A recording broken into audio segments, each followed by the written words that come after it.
01 Business Forum, l'hebdo, le magazine de la transformation numérique. Frédéric Simotel sur BFM Business. Comment aider les entreprises à se préparer au RGPD? C'était le thème de la chronique juste avant la pause de Yann Padova, notre partenaire chez Baker McKenzie. Et puis bien, on va continuer à en débattre avec nos invités. Le RGPD, est-ce que les entreprises, alors on va essayer d'avoir des témoignages vrais, est-ce qu'elles se sont correctement pliées au RGPD? Avec nos invités, je vous les présente tout de suite. Eric Porte, qui est DSI de Famille et Provence. Bonjour. Bonjour. Eric, donc c'est une société qui est en charge de la gestion de logements sociaux, Famille et Provence. À vos côtés, Nicolas Courtier, qui est avocat spécialisé dans le traitement des données personnelles. Bonjour. Bonjour. Nicolas. Emmanuel Hude, directeur informatique de la Fédération française d'équitation. Bonjour. Bonjour. Emmanuel. Et à vos côtés, Olivier Cazulot, président de NetSystem. Bonjour Olivier. Bonjour Frédéric. Et en charge du Syntec numérique sur la région Sud. Voilà, la région sud, là où il a un peu plus ces derniers temps, oui, mais où d'habitude il fait beau. Alors, on va voir s'il fait beau dans les entreprises. Quand on parle de données personnelles, je vais démarrer avec vous, Eric Porte, donc DSI Famille et Provence, donc la gestion de logements sociaux.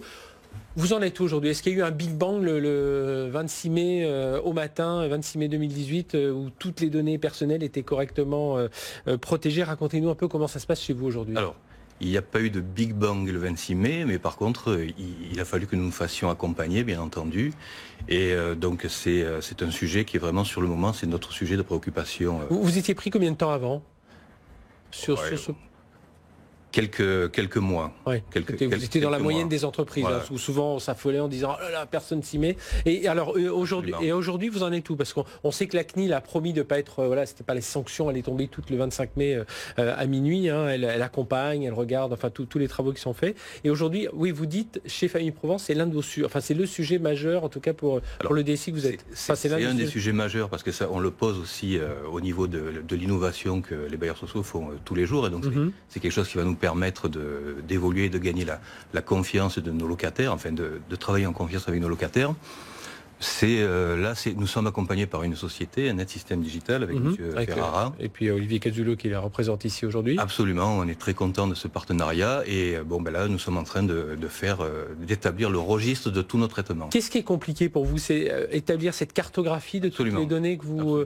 parce qu'ensuite, les process, on voit à peu près comment les mettre en place. Mais c'est ça, c'est savoir où sont les données et chez vos partenaires. Parce qu'on le rappelle, le RGPD, c'est vous. Mais si vos données partent chez les partenaires... Y compris nos partenaires, tout à fait. Donc, c'est ça le plus compliqué. Cette cartographie, effectivement, qui est la plus compliquée à mettre en place aujourd'hui. Enfin, c'est cette cartographie, voilà, c'est notre sujet majeur. Emmanuel Hude, directeur informatique de la Fédération française d'équitation, sur la mise en place de ce RGPD, vous pareil, accompagner, bien entendu. Mais vous en êtes où là aujourd'hui? Écoutez, nous on en est à avoir fait notre registre des traitements, avoir déjà cartographié entre autres où se situent nos divers traitements, nos divers prestataires, ce qui nous a permis également d'évoluer dans tous nos contrats avec les divers prestataires que l'on a à la fédération. Maintenant, on en est à essayer de redescendre cette information auprès de nos comités régionaux, de nos comités départementaux et surtout après auprès de tous nos clubs adhérents, puisqu'on a 6500 poney clubs et centres équestres en France, chez qui il faut également porter la bonne parole et leur expliquer, les aider. Voilà, c'est vous qui êtes en charge, qui avez la responsabilité, on va dire, non, mais ce sont nos adhérents et on est là pour les aider, pour les accompagner, et les aider sur ce sujet comme sur plein d'autres. Et parce que nous, à la Fédération d'équitation, on pense que tous les outils numériques, tout le digital, c'est vraiment un secteur qui va nous permettre de développer la pratique de l'équitation, essayer d'approcher beaucoup plus le grand public et d'essayer de fidéliser nos cavaliers actuels. Et vous sentez qu'il y a eu un changement, enfin qu'il y a un état d'esprit, il y a une prise de conscience qui est plus forte aujourd'hui avec les partenaires avec qui vous travaillez, quand vous appelez un club régional sur dire on est la fédération, est-ce que vous êtes inquiété de vos données, on va vous accompagner, est-ce que vous sentez que les gens pour l'instant ça leur passe un peu à 10 000 au-dessus ou ça y est, ils commencent quand même à comprendre qu'il y a un enjeu fort? Je dirais on est un peu entre les deux. Ça leur passe pas 10 000 au-dessus puisqu'ils en entendent parler, hein, Oui. entre autres avec des émissions comme la vôtre, mais dans la plupart des médias, on arrive oui, mais à des entendre clics sur un parler, site voilà, web, on nous voilà. dit vos données, attention. Donc voilà, mais pour l'instant ils se disent c'est pour les On autres. verra. Voilà, c'est pour les autres. Va falloir le faire, mais c'est pour les autres. Et nous justement, on est là pour les aider à se dire non, c'est pas pour les autres, c'est quelque chose d'important, que toutes les entreprises, les associations sont impactées par le RGPD chez nous et qu'il faut en prendre conscience le plus vite possible pour éviter après d'avoir des tracas avec l'administration. Olivier Cazzulo, donc président de NetSystem, est-ce qu'on est, si on fait on prend la température là au niveau de ce RGPD, on est où? Il y a une grosse fièvre, ou est-ce que on est dans les clous à peu près de ce qu'on pouvait imaginer, même s'il aurait été merveilleux que tout le monde soit au pas dès le 26 mai matin, mais voilà, on en est où? Il y a cette prise de conscience, ça y est, mais il y a différents niveaux, comme le disait Emmanuel Hude, de prise de conscience. Tout à fait. Nous, on a observé 3 temps, je crois, sur ce sujet. L'année dernière, qui a été pour nous une phase préparatoire pour préparer nos prestations à venir, et donc commencer quelque part une évangélisation du marché et une prospection. Et l'année dernière, très clairement, le sujet était bien sûr perçu, alors selon la taille des entreprises, différemment bien sûr, mais le sujet était appréhendé, ça c'est certain.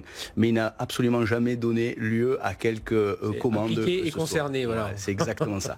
On a vraiment senti, deuxième temps, un facteur d'accélération fort en début d'année. Et là, effectivement, on a senti que quelque chose se passait, que les directions générales, d'abord, dont elles ont une responsabilité importante, puisque ça relève... les amendes peuvent être fortes, enfin voilà. Absolument. C'est 4% du chiffre d'affaires, c'est ça, 4% du ça peut aller jusqu'à 4% du chiffre d'affaires mondial. Voilà, donc voilà. Et plus la responsabilité du dirigeant. Et donc, effectivement, boîte, tout absolument, l'image, évidemment. Ouais. Donc la prise de conscience là, à cette période de l'année a été très très forte, et effectivement des commandes ont commencé à arriver et des prestations à se déclencher, la mise en œuvre. Il y a un troisième temps aujourd'hui qui est celui, j'allais dire, du recul, de la compréhension pour tous les acteurs maintenant. On est au mois de novembre, qu'il va falloir de toute façon faire cette mise en conformité. Le constat, c'est que toutes les entreprises, soyons très très clairs, n'y sont pas allées. Il y a encore énormément d'entreprises qui doivent passer par cette étape-là. Beaucoup, par ailleurs aussi, s'y sont. Et c'est pourquoi? C'est par manque de moyens? C'est pas parce qu'ils n'ont pas d'argent à mettre dedans? Ils se disent on a d'autres priorités aujourd'hui. Clairement. Et alors, par rapport à nos métiers, pas forcément par rapport à leur informatique, mais par rapport à les investissements qu'ils doivent faire. Il faut bien avoir à l'esprit quand même, en tant qu'entrepreneur et de dirigeant d'entreprise, les charges qui sont à supporter par les entreprises sont très importantes, et que c'est quand même un coût supplémentaire qui est tombé un peu dessus, et c'est souvent perçu comme tel en première intention, alors que bien sûr, vous l'avez déjà dit tout au long de ces émissions, la portée du texte va bien au-delà d'un aspect réglementaire, même si c'est la clé de voûte. Oui, ça peut être il y a un vrai effet d'opportunité de business. En quoi alors justement, parce qu'on a déjà parlé, mais vous, alors les 2-3 arguments. Les effets d'opportunité viennent d'être évoqués par Emmanuel, des nouveaux services. Quand on parle tous depuis des années de la donnée étant l'or noir du 21e siècle, c'est l'opportunité déjà de savoir où elle est, comment elle est traitée, par qui, et qu'est-ce qu'effectivement, sachant où elle est, je peux imaginer en faire pour l'exploiter, cette matière première. Alors Nicolas Courtier, vous êtes avocat, donc spécialisé dans ces domaines, le traitement des données personnelles. Alors justement, est-ce que même vous, votre discours a un peu changé? Est-ce que vous dites, tiens, il faut que j'ai un discours qui soit beaucoup mieux adapté à celui des entreprises, que voilà, faut appliquer la réglementation, sinon c'est ça qui vous tombe dessus, vous avez 70 heures pour déclarer tout ça. Est-ce que vous aussi, de votre côté, dans votre profession, dans l'accompagnement, alors vous avez bien entendu mentionné l'importance, l'urgence de tout ça, mais voilà, est-ce que votre profession d'avocat aussi aborde ce sujet de façon assez pragmatique, on va dire? Un domaine dans lequel il faut avoir une adhésion des personnes avec qui on discute. Il ne s'agit pas d'agiter comme ça, beaucoup trop fait, les sanctions et ce genre de choses. Et vraiment, ce qu'on ressent, on commence toutes nos interventions par une sensibilisation des directions et ou une formation des équipes, mais de toute façon obligatoirement au départ une sensibilisation des directions. Et ce qui est agréable, c'est qu'on ressent un véritable intérêt, parce que ce texte, évidemment, comme ça vient d'être dit, il s'applique aux entreprises, mais il concerne aussi les personnes pour elles-mêmes, parce que tout le monde se projette, ça peut être mes données. Et on sent au-delà du premier effet passé, qui est effectivement, c'est un budget supplémentaire, c'est quelque chose qu'il va falloir rajouter à la charge de travail, voire créer un poste, etc. Oui, parce qu'il y a DPO, ce Data Protect Officer. Les gens se sentent réellement concernés, on a une véritable adhésion. Après, il faut comprendre, parce que c'est quelque chose qui est tout à fait nouveau, avec une logique qui n'est pas la logique habituelle des textes législatifs dans l'ordre législatif français. Donc, il faut appréhender tout ça. Et alors, est-ce que ça veut dire, vous, alors la CNIL a déjà sorti un premier rapport, on en a parlé juste avant avec Yann Padova dans la chronique dans la deuxième partie de l'émission, la première partie de l'émission, pardon. Est-ce que la CNIL est très présente aujourd'hui? Elle est plutôt en accompagnant qu'à manier le bâton? On ne doit pas attendre de toute façon. La CNIL a les moyens qu'elle a, elle ne peut pas être présente partout. Ce qu'on ressent, c'est qu'en fait, il y a un cercle. Alors, moi, je l'appellerais un cercle vertueux, mais c'est une question de point de vue qui est de toute façon en train de se mettre en place à ce sujet-là. C'est que vos fournisseurs, vos partenaires, à un moment ou un autre, vont de toute façon vous en parler. Il y a de toute façon un client, un salarié qui, à l'occasion d'un contrat ou d'un contentieux, va soulever le problème. Et donc, de toute façon, avant même que éventuellement un jour des sanctions tombent, tout le monde est obligé de s'en occuper parce que dans l'économie, dans le fonctionnement de l'économie, c'est un sujet qui est devenu un sujet qu'on rencontre obligatoirement. Éric Porte, DSI de Famille et Provence, est-ce que justement tous les partenaires avec qui vous travaillez, ça a changé un peu les relations que vous avez avec les partenaires, les fournisseurs? Parce que comme dit Nicolas, il y a un moment, de toute façon, quelqu'un va vous en parler. Alors ça peut être, pourquoi pas, quand vous gérez des logements sociaux, pourquoi pas un locataire, tout simplement, qui dire qu'est-ce que vous faites de mots donnés, c'est plus simple, mais exactement, une ville, une agglomération. Absolument, et donc là on est en train de travailler pour lui communiquer tout ce qui serait en droit de nous demander, mais par contre ce que nous voyons aussi avec nos partenaires, c'est que nos prestataires, c'est qu'il y a beaucoup de groupes de travail qui se montent pour que nous réfléchissions ensemble comment travailler ensemble sur ce sujet précis de la RGPD.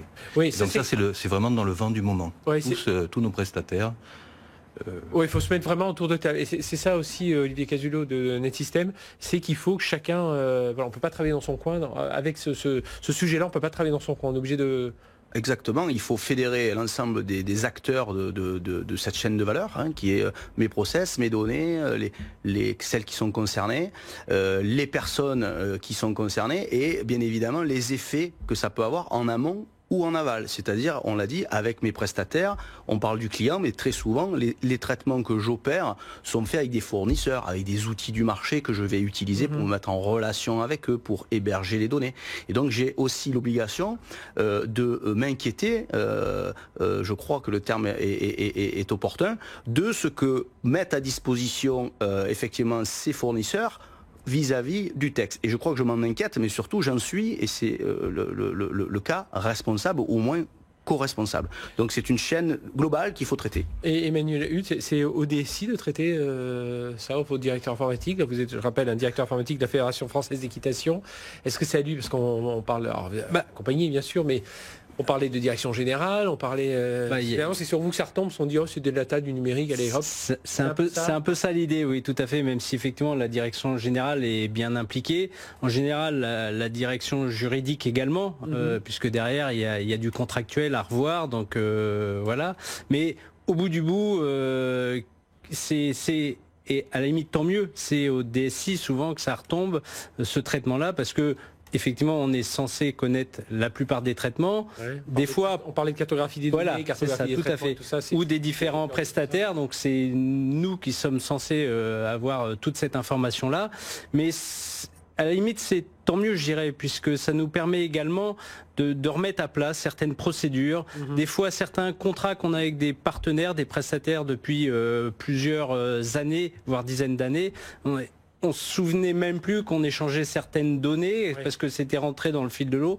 Là, au moins, on se remet d'accord, on refait le point sur qu'est-ce qu'on échange, comment on l'échange et surtout, qu'est-ce que toi tu en fais et combien de temps tu gardes les données avec lesquelles on échange. Dans les entreprises, c'était le but aujourd'hui de vous réunir, entreprises régionales, plutôt des petites sociétés, plus petites entreprises que les grands groupes qu'on reçoit souvent ici. Et quand on parle à RGPD, c'est facile, ils nomment un DPO, ils mettent des millions sur la table et ça c'est facile, c'est assez complexe, mais en tout cas ils ont sans doute plus de moyens. Nicolas Courtier, c'est ça, quand on voit la CNIL, quand elle nous dit il faut un Data Protect Officer, c'est super, sur le papier on se dit oui, pourquoi pas. On se rend compte quand on parle ici avec Fédération Française d'Équitation, avec Famille Provence, on trouvera jamais ce profil. Il faut en fait que ce soit une collaboration entre le directeur informatique, un expert juridique, soit de l'entreprise, soit extérieur, le DG, le directeur financier, enfin le directeur commercial parce que c'est lui qui a les données clients. En fait, c'est là qu'il faut chercher ce. Dans tous les cas, il faut un référent. Il faut quelqu'un qui soit dans l'entreprise le référent. Après, il n'y a qu'un certain nombre de cas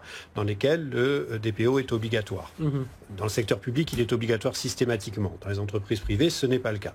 Donc là, il y a réellement, une fois qu'on a fait la mise en conformité, pendant le temps de la mise en conformité, une réflexion à mener. Est-ce qu'on a besoin d'un DPO ou pas ?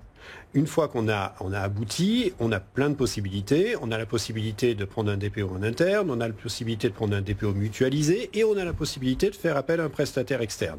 Nous, on propose évidemment cette solution-là, bien entendu.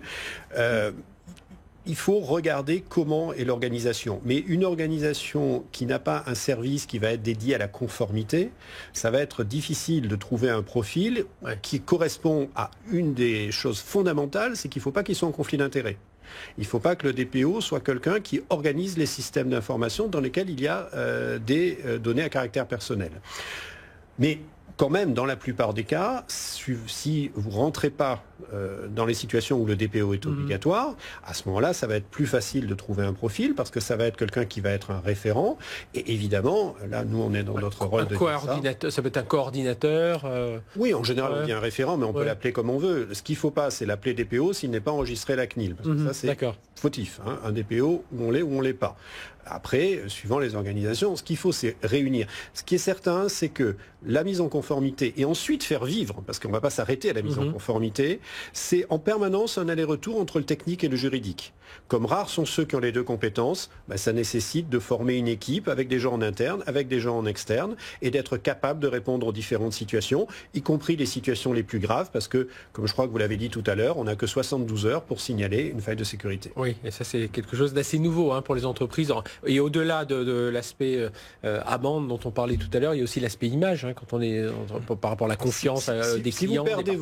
Si vous perdez complètement vos données, vous ne savez plus à qui elles appartiennent. Or, vous devez informer les personnes concernées. Ça veut dire qu'il ne vous reste plus qu'une solution, c'est de communiquer. Et ça, pour la notoriété de l'entreprise, ça peut être vite catastrophique.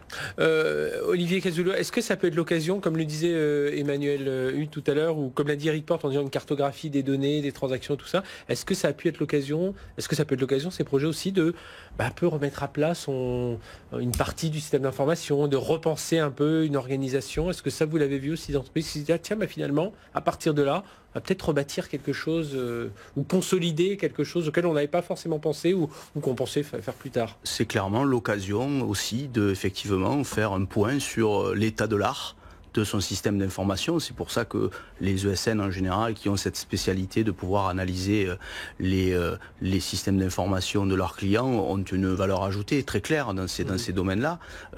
C'est l'occasion effectivement d'identifier les briques, d'identifier tout le socle applicatif et logiciel, les processus métiers qui s'arc-boutent, et peut-être en creux de voir ce qui me manque, et donc de faire évoluer par naissance, les opportunités, mon système d'information. Donc la réponse est clairement oui. Eh bien messieurs, merci de nous avoir apporté votre éclairage. On a eu vraiment toutes les palettes et voilà une situation à l'instant T. On a volontairement voulu prendre, on est parti dans le sud. On reçoit pas souvent des représentants du sud, mais voilà, on était content de vous avoir parce que je pense que c'est vraiment l'image de toutes ces entreprises en région, mais même à Paris, de ces PME qui ont du mal avec ce RGPD, il faut avancer malgré tout. Et puis, comme vous dites, les sanctions peuvent tomber. Mais voilà, il y a certaines choses à savoir qui permettent quand même d'avancer et de se créer des opportunités. Vous nous l'avez dit tous les quatre. Merci, messieurs. Eric Porte de Famille et Provence, Emmanuel Hutt de la Fédération Française d'Équitation, Nicolas Courtier, avocat, et Olivier Cazulot, NetSystem. Allez, tout de suite, notre Startup Booster. On va parler e-commerce et intelligence artificielle. À tout de suite sur BFM Business.